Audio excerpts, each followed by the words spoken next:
Rizal Med, as we have been observing lately, suicide deaths and attempts have been increasing.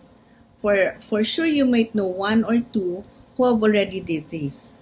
And as a result, it has posed a significant public health challenge. Now, with the global suicide deaths numbering at around 700,000 or even more annually. This has for sure impacted families, communities, and societies as a whole. So in the Philippines, around 14% of Filipino children ages 4 to 17 years old have experienced mental health issues. 1.2 million of them attempted suicide at least once in their lifetime. So in line with this, the Philippine Mental Health Act, also known as the RA 11036, underscores the suicide prevention as a key priority, mandating the creation of a national suicide prevention strategy and a surveillance system to support these efforts. So the Philippines, however, had been facing challenges in collecting data on suicidal behavior. Hence, there was also a need for the establishment of a hospital-based surveillance system for suicidal behavior. This is a crucial step in enhancing suicidal prevention initiatives that could provide accurate, real-time data for both national and local levels. So at the DOH level, the DOH also has established specific DOH hospitals as mental health specialty care centers, for which Rizal Medical Center is one of them. So as part of this basic comprehensive center for mental health, we will be rolling out this surveillance system come this July. With this, we will also be eventually helping in promoting mental health awareness, nationally of course, and it help in reducing the stigma and improve the support system. So thank you for your cooperation regarding this and for journeying with us. After all, there is no health without mental health.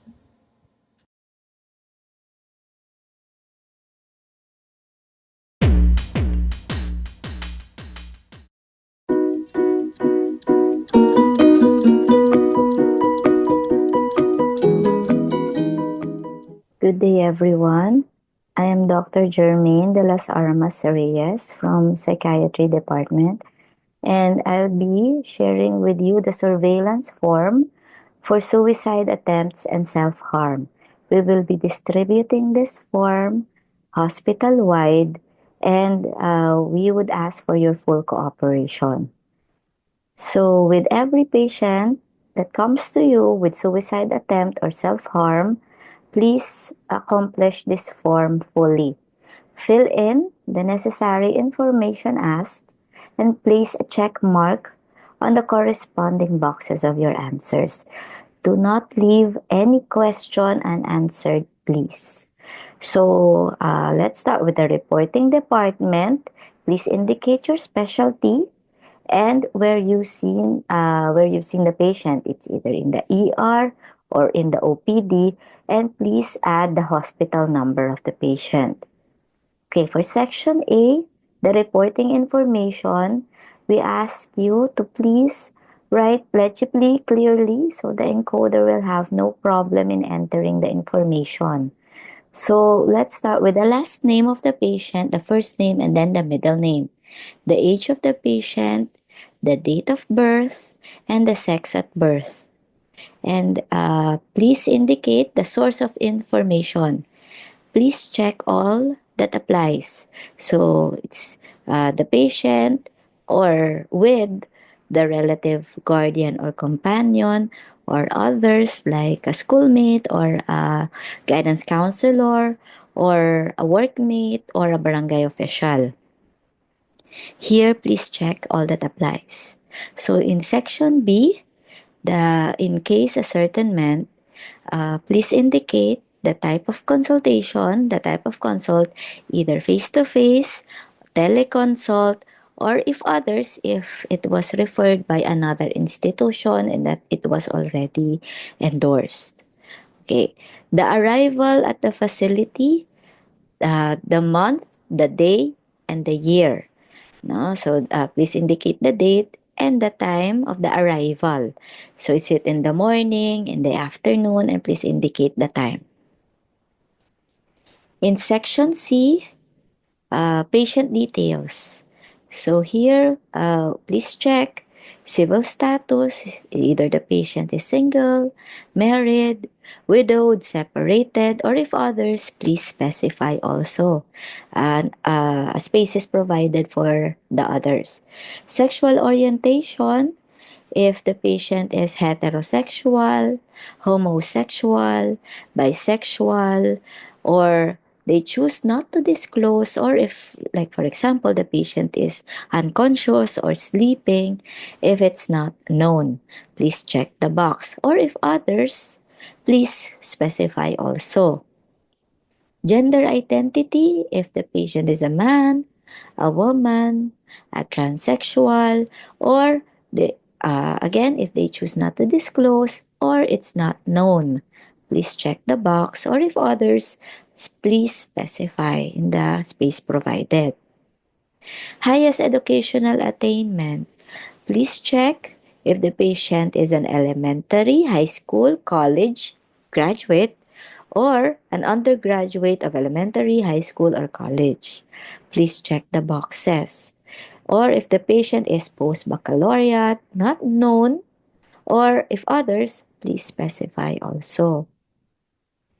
Move on to employment status. Please check 1 if the patient is employed, self-employed, unemployed, or not in the labor force. Or if others, please specify. The nationality or the country of origin, please write it down here. And the religion, you may indicate the sect. Please try very hard not to leave any question unanswered. Okay, for section D, we will move to the incident details. Okay, so is this the first incident of suicide or self-harm? Please check yes or no. And for the most recent incident, the incident that brought your patient to you, please indicate the following. Where did it happen? Was it in the own home, in another person's home? Was it in a workplace or in the school? Or if others, please specify in the space. What is the date of the incident? What is the day of the incident? So day of the week. And the time of the incident. Okay. Where is it located? Please indicate the city or province where the incident happened. And the method. Okay, was it self-poisoning or was it self-injury? Okay, here in this question, in this part here, we're going to ask of you the code. Okay, now where do we see the code? Okay, let's go to the back page. Back page of the form, of the surveillance form. On the back page, you will see the code references. Okay, so here, this is, if you check the self-poisoning method, please see here what is the code. So was it X60, non-opioid analgesic, antipyretics, or antirheumatic? Was it X61, anti-epileptic, sedative hypnotic, anti-Parkinsonism, and psychotropic drugs? Was it narcotics or psychedelics? Was it drugs acting on ANS? Other unspecified drugs? Was it alcohol? Was it organic solvents? Was it gases and vapors? Was it a pesticide or other or unspecified chemicals? Or if others other than this, please specify here what is the exact poison that was used. Now, if you check for the self-injury method, please check here what did the patient do. Was it hanging, drowning, X72 to X75? Was it by explosive devices? X76, was it by smoke, fire or flames? Was it by steam? X78, was it by sharp objects? X79, was it by blunt objects? Okay, so X80, 81, jumping from a high place or to in front of a moving object? Was it crashing by motor vehicle or other unspecified means? Please indicate here what are those other means. Okay, so that is what you will write in this part in the code. So section E, psychiatric history. Was there any previous attempt of suicide or self-harm? It's either yes or no. Uh, so if these are previous attempts, if there are multiple attempts, please check all that applies here in the place of incident. Was it in the own home, another person's home, workplace, or in the school, or if others, like for example, in a mall, or in a public park, or in a place, or in other places, please specify here in the space provided, especially if there are multiple attempts already. Was there any previous consultation with a health professional? It doesn't have to be a psychiatrist or a psychologist. As long as it's a health professional, if they have consulted already with the suicidal thoughts, plans, or attempts, please check yes or no. Was there any history of suicide or suicide attempts in the family? Okay, so this is about family history. Was it yes or no or not sure? Please check the box. Any history amongst friends, schoolmates, or work colleagues that they know of? Either the collateral data, the family, or the patient himself or herself. Please check yes or no. Does the patient have any history of physical abuse when they were growing up, any psychological or emotional abuse that they underwent, or any sexual abuse that they experienced? We don't need to know the details, just yes or no. Any history of substance use or abuse with the patient? Was it yes or no? If it's yes, please indicate here what substances did the patient use. Was it alcohol, methamphetamine? Please check all that applies. No? Was it alcohol, methamphetamine, cannabinoids, or any prescription drugs? Or if there are others, please specify. So if there are ecstasy, or nicotine, please indicate here. Okay, for the diagnosis, please write here the medical diagnosis of the patient.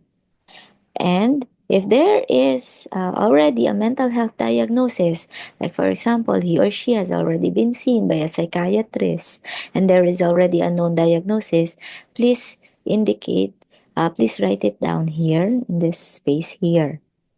And what was the disposition of the patient? Was the patient sent home? Was the patient admitted in Rizal Medical Center? Was the patient refused admission, absconded, referred, or transferred to NCMH or any other facility? Or if others, please specify here. And here, this is also very important. We would be asking for your stamp, and above your stamp is your signature. If the stamp is not available, please write here your full name legibly, clearly, with the letters after your name and the signature above it, and the date that you accomplished the surveillance form. Okay, so the encoder part is with us. Okay, so thank you for your cooperation.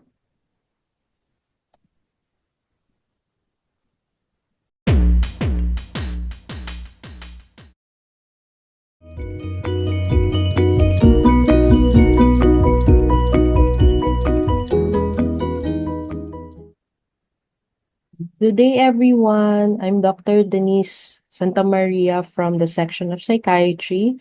So I'm here today to orient you on how to conduct the surveillance form for suicide attempts and self-harm.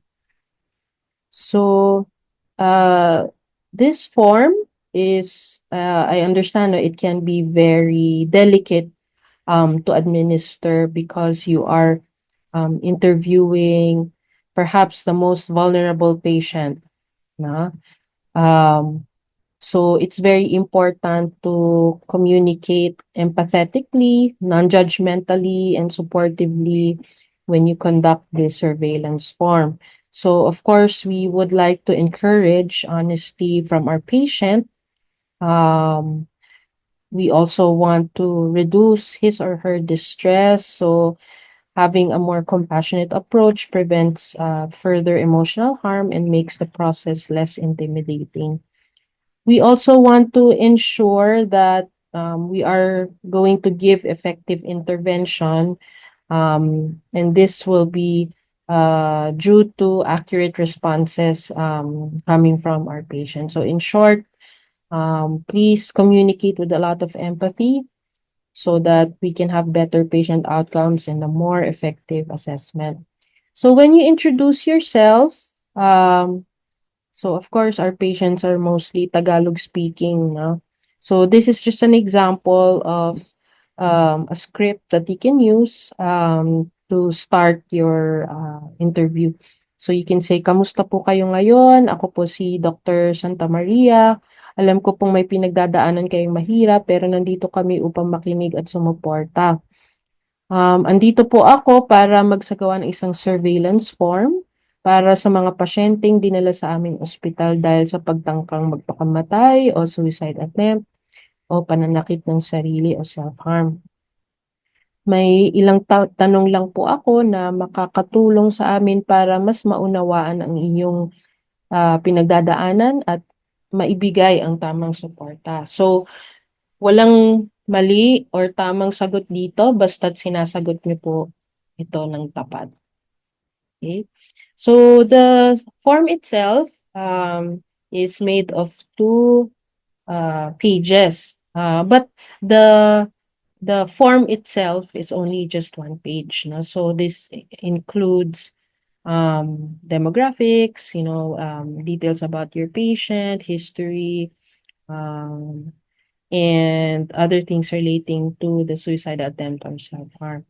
So for the first part of the form, so the reporting departments would be only two because our patients would only be able to enter our hospital through the ER or the OPD. No? Please state there which particular specialty you are.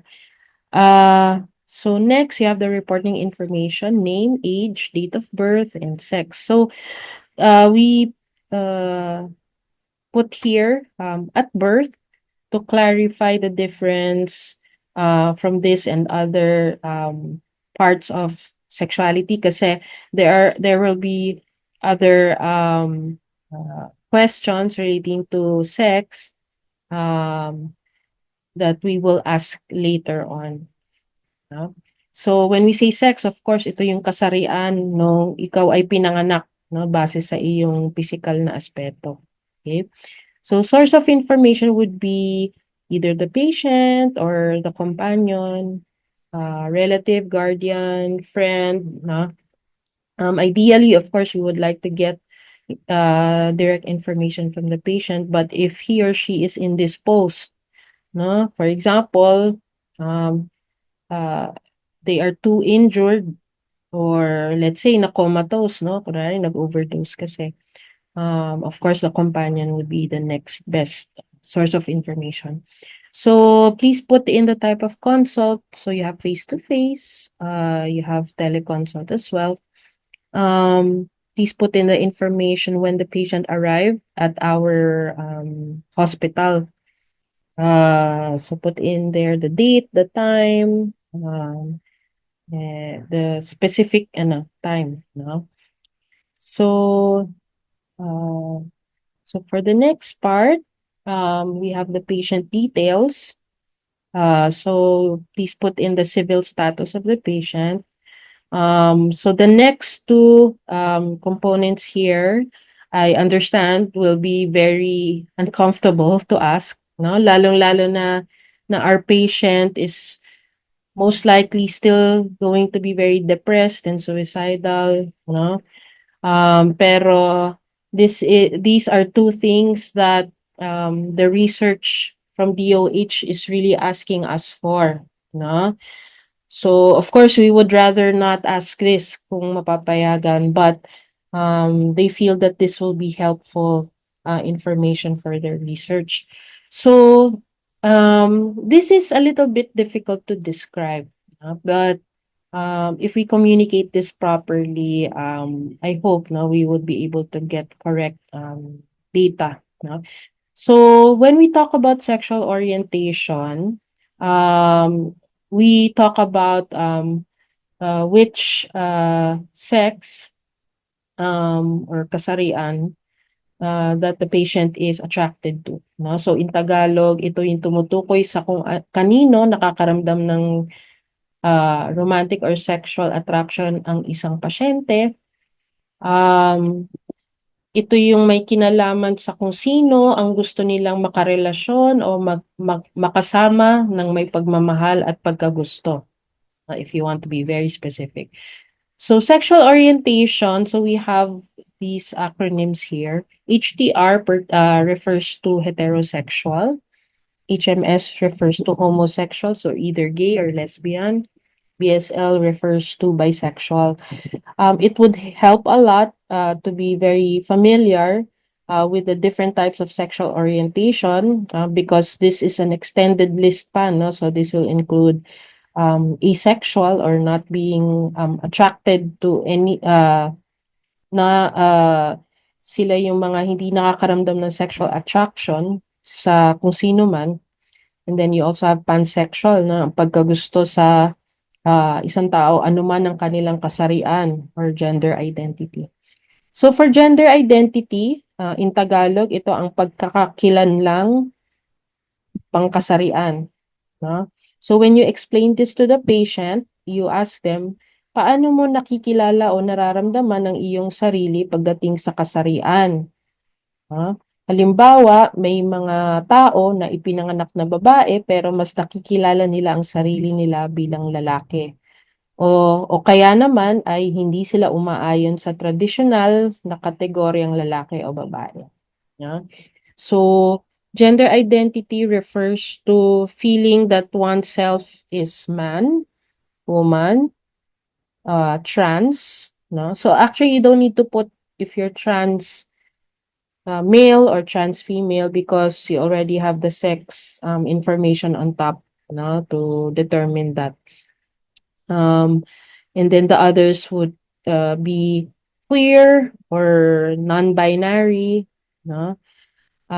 So again, if it would help a lot if you are very familiar with your SOGI terms, no?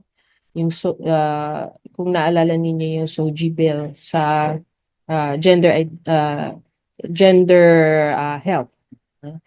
The highest educational attainment, please put there kung ano yung pinakamataas na natapos ng patient, either graduate or undergraduate, elementary, high school, college, post-baccalaureate or postgraduate studies.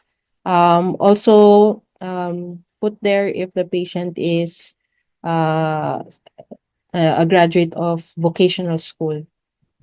So for employment status, please state if patient is employed, self-employed, unemployed, not in the labor force, like for example, yung mga retired, no? Nationality and religion. Okay, so for the next part, we put in the incident details. So please ask the patient, kailan yung unang insidente ng iyong pagtangkang magpakamatay o pananakit ng sarili? Sorry. Ito ba ang unang insidente ng iyong pagtangkang magpakamatay o pananakit sa sarili? So for the most recent incident, talking about the current self-harm or suicide attempt that brought the patient to you, please put in the details surrounding this incident. So the place, the date, the day, Monday, Tuesday, Wednesday, time, location, uh, method, no? So, yung sa method, you need to put in a code to be specific about the method. So, the second page of your form will include these codes, no? Ayan, so meron tayong self-poisoning code, codes, and then meron din tayong we also have the self-injury codes over here. Okay, so you can use these as a guide in answering that part. Sorry, I didn't mention this earlier. So there are code references here pertaining to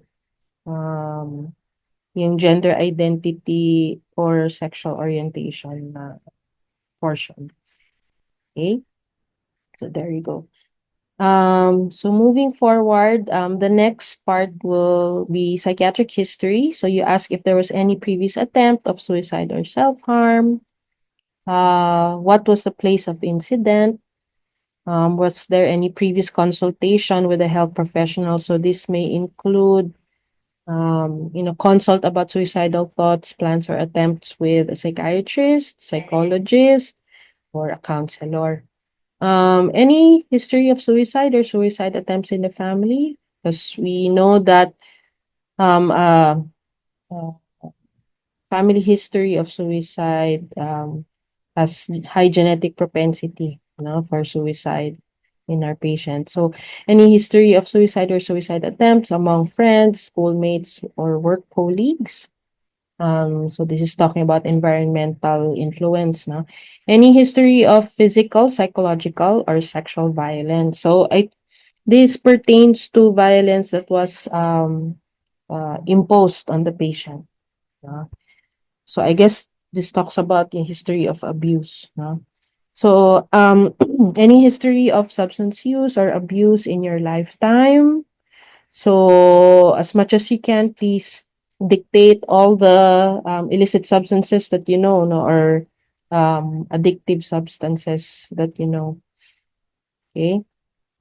So for the next part, we put in our diagnosis. So um, please put in a diagnosis that you think is most appropriate at that moment. Okay, so of course, if you're internal medicine, no, or emergency medicine doctor, we will expect that you would put here the medical or even surgical, diagnosis of the patient relating to the self-harm or suicide attempt.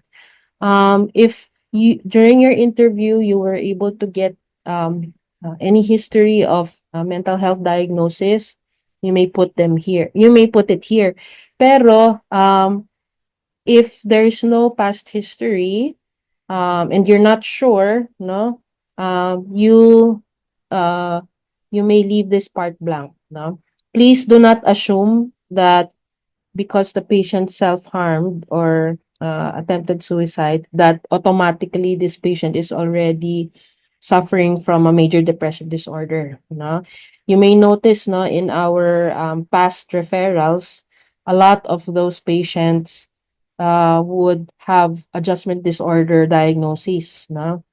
Or maybe bipolar disorder. So you may leave this up to the psychiatrist, no, pag nakita na siya. So for this position, please check if the patient is sent home, admitted, refused admission, absconded, sorry, mukhang error dyan, and referred or transferred to another facility. So usually sa NCMH namin sila pinapapunta. And then please put in the name and signature of the data collector. So yung nag-interview ng patient, siya yung data collector, and then put the date there. The encoder will be the one to encode these information together with the info of the other patients no, who have answered the form. Okay. So lastly, so how to end the interview? No? So of course, we will be very, gentle and very gracious no, when ending our interview. Please thank your patients because it is not easy no, to open up very confidential, delicate information about their condition. So you tell the patient, salamat po sa inyong pagiging bukas sa pagsagot. And then give encouragement no, and show of support. No? Hindi kayo nag-iisa sa nararamdaman ninyo, handa kaming tumulong sa inyo. So these sentences, no, they may be simple, but they can make a huge impact no, to the patient. Hopefully to give them more hope no, to keep going, even if their condition is difficult. Okay, so that's the end of my orientation. Thank you very much for your time.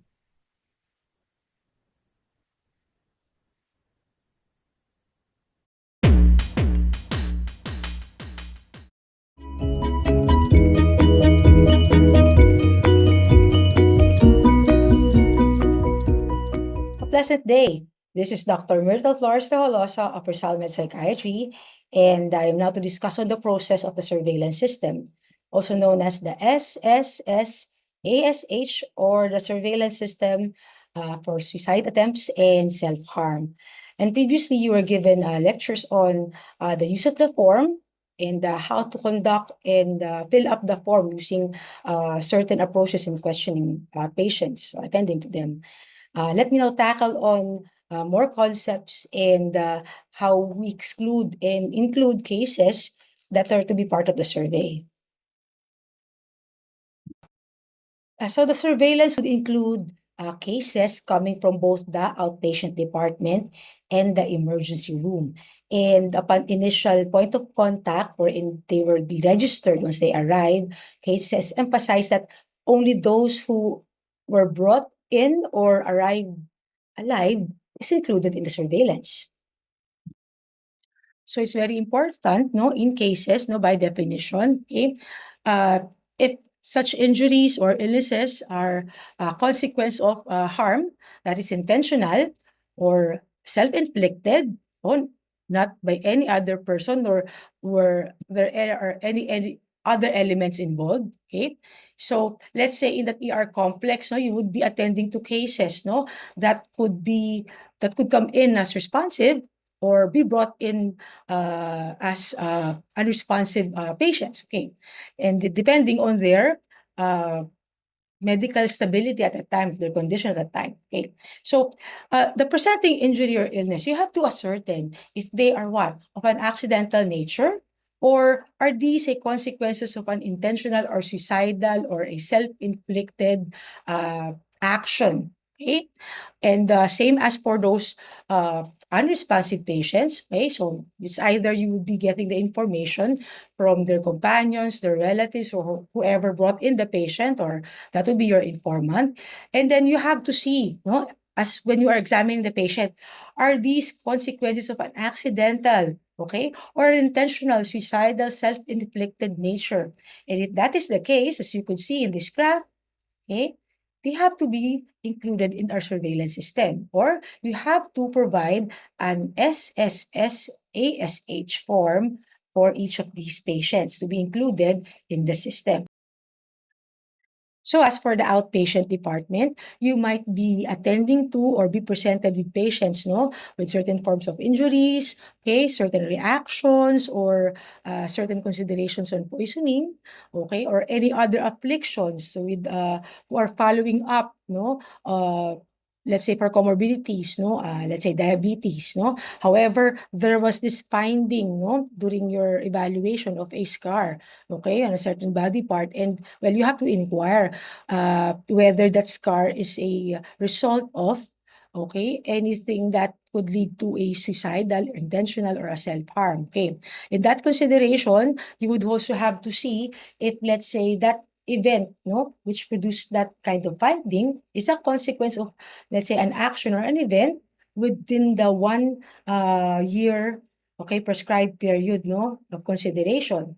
Say you have found, let's say, a scar, a linear scar on the wrist of that patient, and accordingly, that scar is a consequence of a wound that the patient acquired, let's say, September of 2024, and you are actually attending to that patient at April 2025. Okay, so that would only mean that it is still within the 1 year prescribed period, and you would include that case. However, if such findings, no, would be claimed no differently as accorded, let's say, instead of September, the patient would say, "Hey, this was due to a wound that I had, no, last January 2024.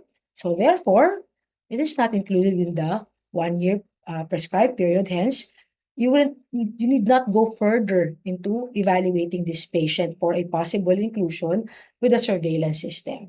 Okay.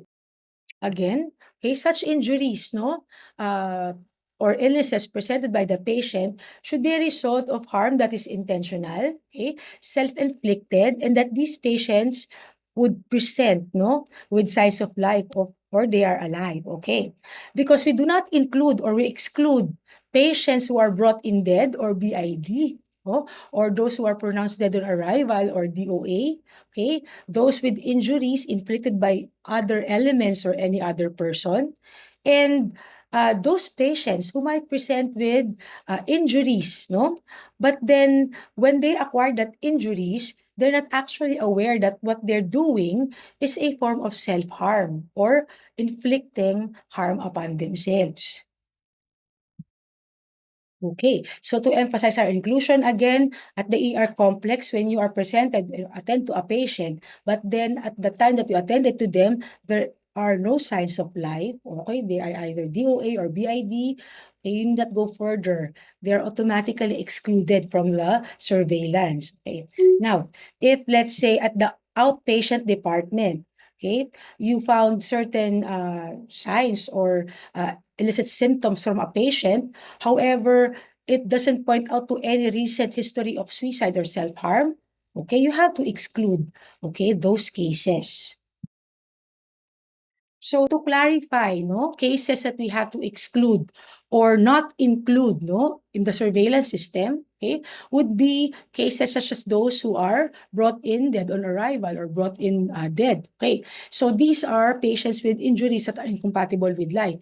Even if let's say, doc, this patient kasi tumalo siya sa building niya, but then he was brought to the ER, decapitated na, or there's this catastrophic brain trauma, we cannot include them. Such as also those who are, there's this incineration, totally burned na siya. Okay, there's this gross dismemberment, or such injuries would not permit, no, any administration of resuscitation or CPR to that patient. That's already considered as DOA. Okay, and when these cases, no, or patients are brought in, okay, eventually, if you could see there's rigor mortis already, that's DOA. Okay, there's obvious decomposition, that's DOA. Okay, there's this lividity already on certain points of time, may mga patches na, so that's liver mortis, that's DOA.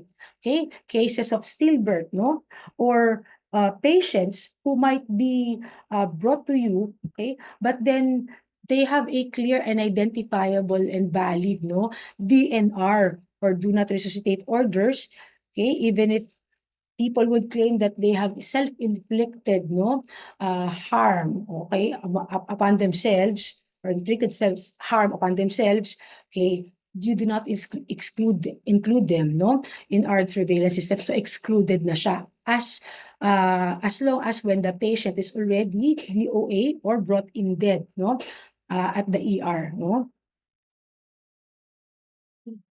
So to discuss further, okay, so let's say you attended to or you were presented with a patient with a head injury due to fall, okay, and accordingly, was either the patient jumped off, fell and hit their head, or the patient apparently tripped, no, and fell, hitting their head. So at this premises, you might already assume that, okay, so the patient jumped, therefore it's intentional. The patient tripped, so therefore it's accidental. Well, you have to see first, did the patient actually jump, okay, intentionally to cause or acquire injury? Okay, but what if the patient actually jumped to get something, no, to a certain place? However, during that time, he also fell and hit his head, causing injury. Therefore, even if the patient jumped, that cause of injury isn't isn't intentional at all. Okay, but it's only part of the action. Okay, so uh, at that point, you wouldn't be including that patient with your surveillance system unless that patient, no, who apparently jumped, really jumped with the intention of, okay, injuring himself. Then that would be the one considered as intentional and included in the survey. Okay. So another example, let's say a patient presented with uh, poisoning. Okay, poisoning, poisoning. Okay. If it's either what, an exposure, let's say with gases, no, or ingestion. Okay, so the exposure is, let's say, was the patient exposed to such poisons or toxins intentionally, or at the time, was it because the patient accidentally came into contact with such poisons, no? Okay, so you have to have that with your evaluation. Or in case of ingestion, okay, was it an intentional ingestion or an accidental ingestion? So, okay, again, just like jumping, no, which was discussed earlier, ingestion is also what, an action, no, this committed by the person itself. But then you cannot readily just say that it is an intentional act. Okay, you have to further evaluate that to say that, it's intentional and it's included in our SSSH, no? So it's actually it satisfies what is the required case definition criteria. Okay, so we'll discuss it further. Another example. So, as was previously said, you saw a patient who's following up, let's say, for any other illness, no? But then, upon examination, you have discovered a certain finding, no? Let's say a scar on the neck, on the forearm, okay? And then according to them, okay, it's a cause of the person, again, jumping, no? Okay, so just as said, you have to investigate further. Is this what? Really a scar brought about by an injury of what? An active or intentional action? Or was it a consequence of an accidental action or event? Okay, if it is otherwise, let's say intentional, therefore, it's included in the surveillance system. If not, well, you need not go further as it is not, it is actually what? Ruled out that it is part of that surveillance system. So you might ask na sa AR, halimbawa, what do we do now kung halimbawa may mga patients that are brought in but they are not instantly, no, consider as BID or DOA, di ba? Okay, so nandito sa gray area, either stable or unstable vital signs. So are they readily considered as part of the surveillance system, or would they be readily classified as accidental, therefore exclude them? Okay, so let me give you an example. For those, let's say, who brought at the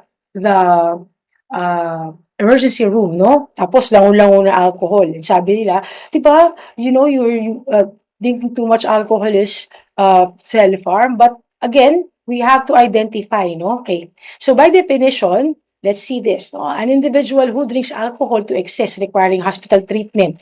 Kasi talagang meron siya toxicity na, no? Okay. But then, that patient, talagang nag-inom lang talaga siya. Langon-lango lang talaga siya, no? Naparami ng inom.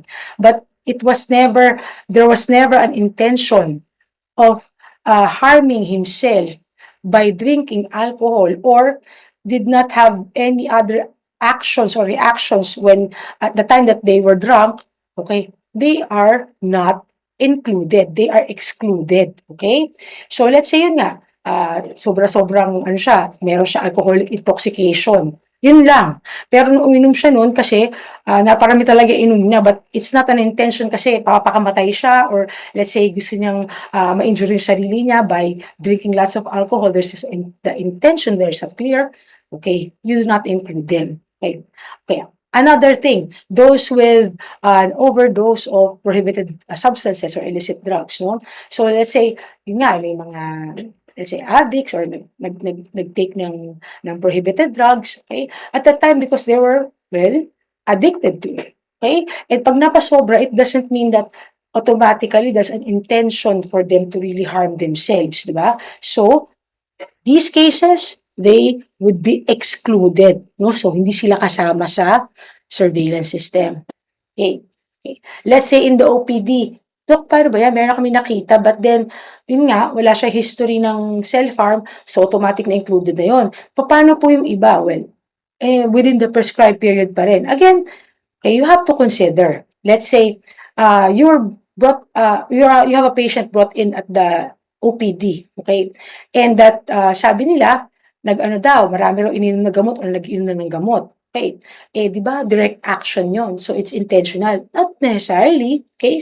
You have to consider, no, or remember, that an individual who just incorrectly follows a prescribed dosage or who just take additional or excess number of dosage, no? Kasi may sakit sila or gamot nila yung sakit nila, okay? Or take such an excess of medications, but without the intention, no, of harming themselves. Akala nila, kung baka kulang pa yung gamot. Okay, so still they are going beyond the prescribed amount, but then is it their intention to actually harm themselves? Hindi, takot pa sila kasi baka kulang daw. Self-medicate, na talagang hindi siya makontent sa binigay sa kanyang dosage. Even if it's an act that is readily made, no, or an act by that patient, it doesn't mean you still have to qualify. Is that act really intentional? Because if it is not, even if they take in medications, whatever purpose, but not intentionally to harm themselves, well, they do not, they are excluded from the surveillance system. Okay? So, again, these charts could help you, know, at least see or sort out cases that are to be included in the system or not. Okay, so what do we do now? So the process would be starting from either the ER or OPD upon first contact of the patient. Okay, it is here wherein you collect the data using the SSSA-SH form or the surveillance forms that would be distributed amongst each of the specialties. Then, okay, while when they are collated and submitted at the section of psychiatry, so we have a schedule for that. You will have coordinators of the surveillance that would make sure that they are collated and submitted to the section of psychiatry, wherein the data or the form would be validated also. If they are, if let's say the cases really are included in the system, and once validated, okay, they would now be encoded and submitted at the central office of the DOH. Okay.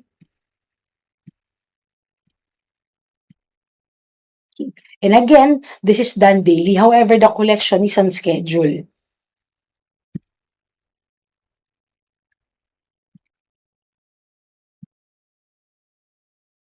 Okay. So, who are the key personnel in this process flow? Well, at the ER and OPD level, each specialty would have RODs or residents in duty attending to the patient, okay, assisted by, of course, the nurse, no, taking in consideration also yung completion ng form that would be collated also and gathered by the surveillance coordinator from that area, okay, who would also be what? Collaborating with the surveillance coordinator, the psychiatry section, okay, to submit these forms. These forms would now undergo validation, okay, with the personnel at the psychiatry section, and it is also the section who would be encoding and submitting it to the central coordination at the DOH. Okay, then let's review, starting with data collection at the ER and the OPD as shown, each of the identified personnel has a role in the surveillance implementation. Our residents and nurses on duty for each medical specialty will facilitate the triage of cases for surveillance. The surveillance forms will be accomplished by the residents on duty or residents in charge of the case. After each ER shift or OPD clinic hours, the nurse on duty from each medical specialty will collate the surveillance forms and verify them with the case census within their duty or shifts, ensuring the correct case inclusions. If there are patients included in the surveillance system for suicide and self-harm, but without completed or accomplished forms, residents must fill them out before their shift ends and give them to their nurse on duty. Then nurse on duty will submit the surveillance forms to the designated coordinators, each for ER and OPD. Make sure to submit the forms, and please do not leave or attach it in the patient's charts. Again, as a reminder, forms are to be submitted to the surveillance coordinators. At the ER, submit the forms to Mr. John Aldrin Rodelas, and for the OPD, submit them to Miss Maria Ellen Hirezo. They will then forward the forms to the section of psychiatry where it will undergo validation before the designated personnel can encode to the national surveillance system of the Department of Health.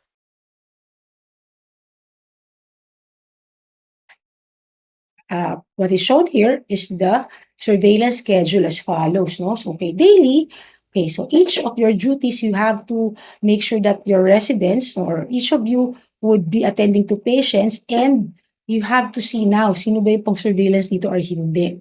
Okay, using the charts that we have provided to you. Okay, and the forms would be collected daily from 8 a.m. to 7:59 a.m. the following day in all shifts, no, by the surveillance coordinator, and that these forms, okay, every 8 a.m. the previous duty and the past duty would be included in this daily collection. Okay, now when these forms would be submitted sa psychiatry section, it would now be collated and validated, no?